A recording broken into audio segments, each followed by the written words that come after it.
सभी को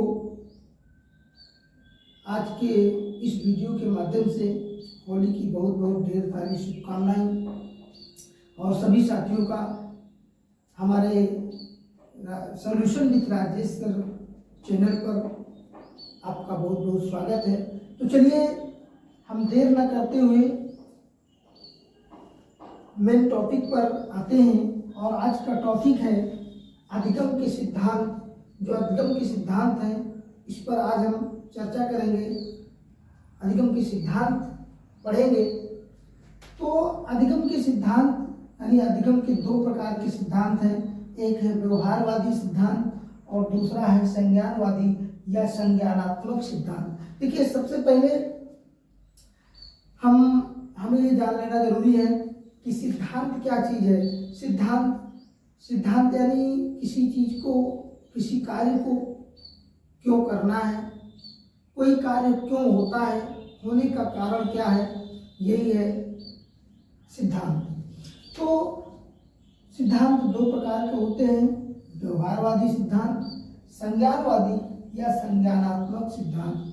सबसे पहले मनोविज्ञान में एक विज्ञान आया और उसका नाम था आत्मा का विज्ञान।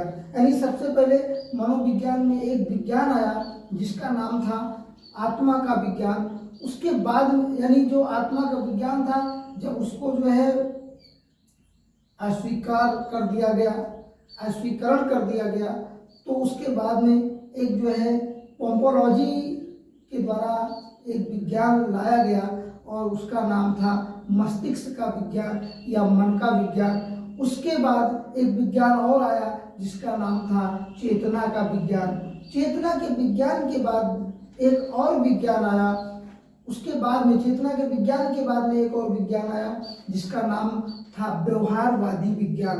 तो व्यवहारवादी जो विज्ञान है, व्यवहारवादी विज्ञान के अंतर्गत व्यवहारवादी सिद्धांत का वर्णन किया गया। तो व्यवहारवादी सिद्धांत का जो वर्णन किया गया, मतलब जो है व्यवहारवादी सिद्धांत का वर्णन व्यवहारवादी मनोवैज्ञानिकों के द्वारा दिया गया, मनोवैज्ञानिकों के द्वारा किया गया। और आज हम जो है व्यवहारवादी सिद्धांत के विषय में पढ़ेंगे।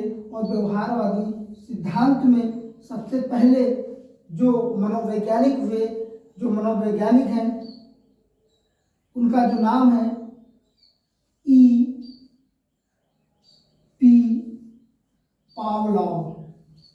E.P. पावलोव, यानी उनको इवान पी पावलोव भी कहते हैं।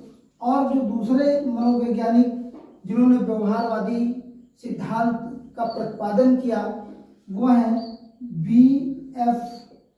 स्किनर।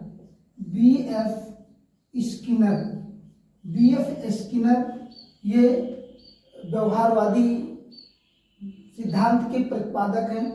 और तीसरे जो मनोवैज्ञानिक हैं जिन्होंने व्यवहारवादी सिद्धांत का प्रतिपादन किया, एडवर्ड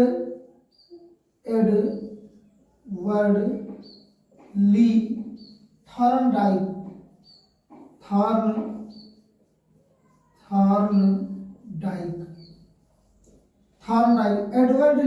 थॉर्नडाइक। एडवर्ड ली थॉर्नडाइक। और जो चौथे मनोवैज्ञानिक जिन्होंने व्यवहारवादी सिद्धांत का प्रतिपादन किया, C.L. हल ने, यानी C.L. हल। इन्होंने जो है ये जो चार मनोवैज्ञानिक आप देख रहे हैं,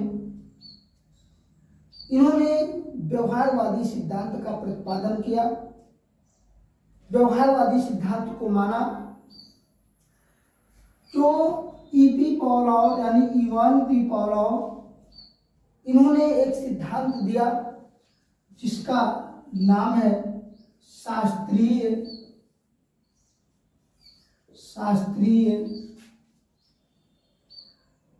या परंपरागत सिद्धांत। शास्त्रीय या परंपरागत सिद्धांत। E.P. पावलोव ने जो सिद्धांत दिया उस सिद्धांत का नाम है शास्त्रीय परंपरागत सिद्धांत। बीएफ स्किनर ने जिस सिद्धांत का प्रतिपादन किया उसका नाम है क्रिया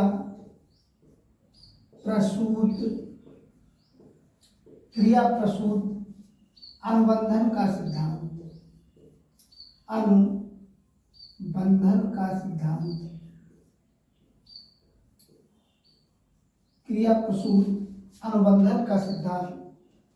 उसके बाद एडवर्ड ली थॉर्नडाइक ने जो सिद्धांत दिया, जिस सिद्धांत का प्रतिपादन किया उसका नाम है प्रयास एवं भूल का सिद्धांत। भूल का सिद्धांत, प्रयास एवं भूल का सिद्धांत, प्रयास एवं त्रुटि का सिद्धांत, ये एडवर्ड ली थॉर्नडाइक के द्वारा प्रतिपादित किया गया। उसके बाद में जो C.L. हल, इनके द्वारा जो सिद्धांत प्रतिपादित किया गया उसका नाम है पुनर्बलन का सिद्धांत। पुनर्बलन का सिद्धांत, पुनर्बलन का सिद्धांत। E.P. पावलोव ने जो सिद्धांत दिया, जिस सिद्धांत का प्रतिपादन किया वो है शास्त्रीय या परंपरागत सिद्धांत।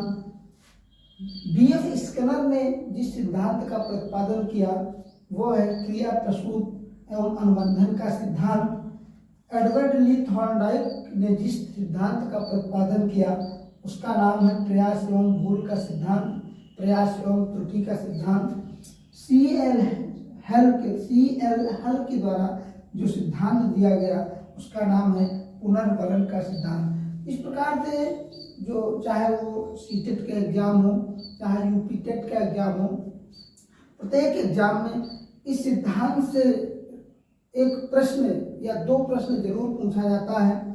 जिसे पूछ लिया जाता है क्रिया प्रसूत या अनुबंधन का सिद्धांत किसके द्वारा प्रतिपादित किया गया, किस मनोवैज्ञानिक ने क्रिया प्रसूत एवं अनुबंधन का सिद्धांत दिया, या प्रयास एवं भूल का सिद्धांत किसके द्वारा प्रतिपादित किया गया, या पुनर्बलन का सिद्धांत किसके द्वारा प्रतिपादित किया गया, या शास्त्रीय या परंपरागत का सिद्धांत किसने प्रतिपादित। तो इस प्रकार से जो है अनेक प्रकार से जो है प्रश्न सीटेट के एग्जाम में या यूपी टेट के एग्जाम में इस अधिगम के सिद्धांत से संबंधित प्रश्न पूछे जाते हैं। तो आज जो है जो ये मनोवैज्ञानिक हैं जिन्होंने अपने अपने सिद्धांत जो दिए, यानी E.P. पावलोव के द्वारा जो सिद्धांत दिया गया, बीएफ स्किनर के द्वारा जो सिद्धांत दिया गया, एडवर्ड ली थॉर्नडाइक के द्वारा जो सिद्धांत दिया गया, C.L.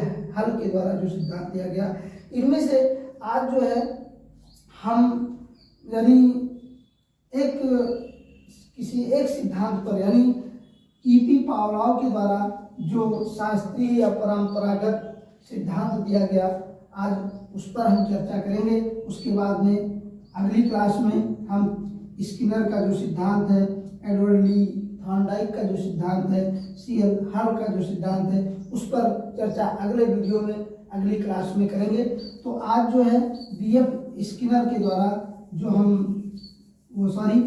E.P. पावलोव के द्वारा जो सिद्धांत दिया गया उस पर हम चर्चा करेंगे। E.P. पावलोव ने जो सिद्धांत दिया उस सिद्धांत में है क्या, किस प्रकार उन्होंने इस सिद्धांत के माध्यम से बताया। E.P. पावलोव जो शास्त्रीय या परंपरागत का सिद्धांत के नाम से जाना जाता है उनके सिद्धांत को, तो जो पावलोव का सिद्धांत है उसको अनुकूलित अनुक्रिया का सिद्धांत भी कहा जाता है। पावलोव के सिद्धांत को अनुकूलित अनुक्रिया का सिद्धांत, अनुक्रिया का सिद्धांत, अनुकूलित अनुक्रिया का सिद्धांत, अनुकूलित अनुक्रिया का सिद्धांत जो पावलोव के द्वारा दिया गया, या शास्त्रीय या परंपरागत अनुबंधन का सिद्धांत E.P. पावलोव जी के द्वारा दिया गया। पावलोव महोदय कभी कभी परीक्षा में प्रश्न पूछ लिया जाता है कि पावलोव कहाँ के निवासी थे। तो पावलोव महोदय रूस के निवासी थे, एक मनोवैज्ञानिक थे, रूस के एक मनोवैज्ञानिक थे जिनको 1904 ईस्वी में नोबेल पुरस्कार प्रदान किया गया। नोबेल पुरस्कार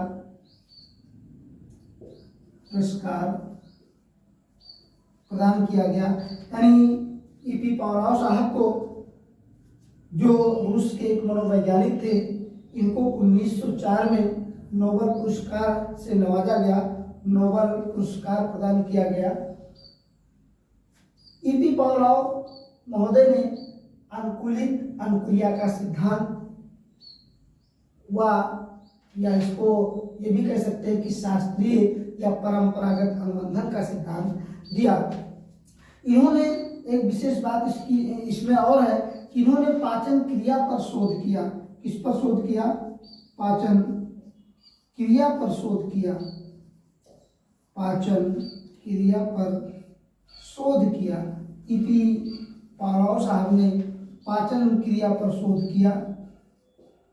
पाचन क्रिया पर शोध किया और इन्होंने जो अपना प्रयोग एक कुत्ते पर किया। जो पावलोव साहब थे, इन्होंने अपना प्रयोग किस पर किया? कुत्ते पर प्रयोग किया। इन्होंने अपना प्रयोग कुत्ते पर प्रयोग किया। कुत्ते पर प्रयोग किया, या इसको कह सकते हैं कि कुत्ते की लार ग्रंथियों पर, कुत्ते की लार ग्रंथियों पर अपना प्रयोग किया। पावलोव महोदय ने जो अपना प्रयोग किया, कुत्ते की लार ग्रंथियों पर अपना प्रयोग किया।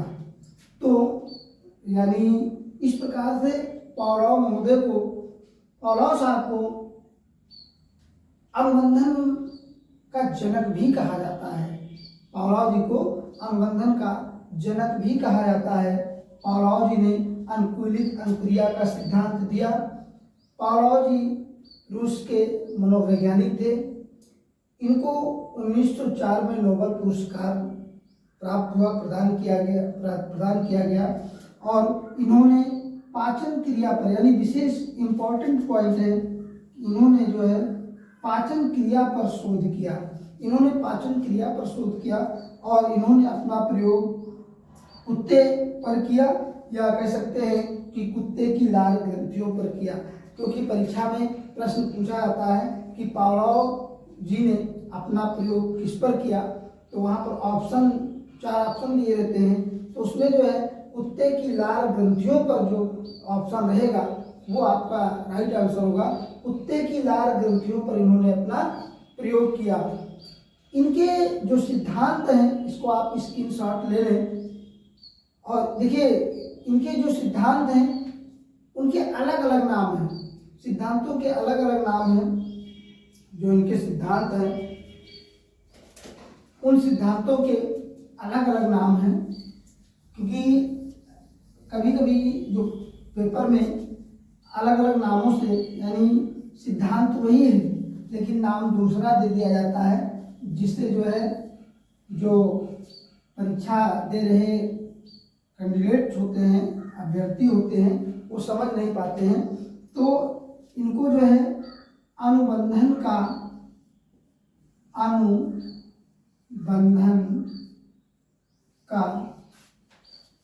जनक कहा जाता है। जनक कहा जाता है। पावलोव जी को अनुबंधन का जनक कहा जाता है। इन्होंने जो सिद्धांत दिया, अनुकूलित अनुक्रिया का सिद्धांत, अनुकूलित अनुक्रिया का सिद्धांत दिया। और जो इनका जो सिद्धांत है उसका और एक नाम है शास्त्रीय या परंपरागत सिद्धांत, और उसका और भी उसके अनेक नाम हैं। क्लासिकल सिद्धांत, यानी इनका जो सिद्धांत है, मतलब अनुकूलित अनुक्रिया का सिद्धांत, उसी को क्लासिकल सिद्धांत के नाम से भी जाना जाता है। क्लासिकल सिद्धांत के नाम से भी जाना जाता है और परंपरागत सिद्धांत के नाम से भी जाना जाता है। परंपरागत सिद्धांत के नाम से भी जाना जाता है। और इनका जो है बहुत most important, very very most important जो नाम है चिरसम्मक सिद्धांत। चिरसम्मक सिद्धांत ये जो है पावलोव जी ने उसी जो अनुक्रिया का सिद्धांत है उसी के ये नाम है, यानी क्लासिकल सिद्धांत का नाम दिया गया, परंपरागत सिद्धांत और चिरसम्मक का सिद्धांत। अब बात आती है कि यहाँ पर जो लिखा अनुबंधन का जनक कहा जाता है। अनुबंधन क्या है? अनुबंधन क्या है? यानी कहने का मतलब यह है कि पुनरावृत्ति के आधार पर निर्मित क्रिया अनुबंधन कहलाती है। निर्मित क्रिया अनुबंधन कहलाती है, यानी पुनरावृत्ति के आधार पर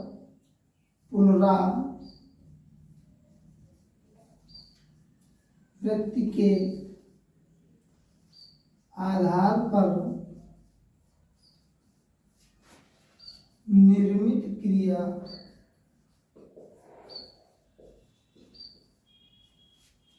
पुनरावृत्ति के आधार पर निर्मित क्रिया अनुबंधन कहलाती है।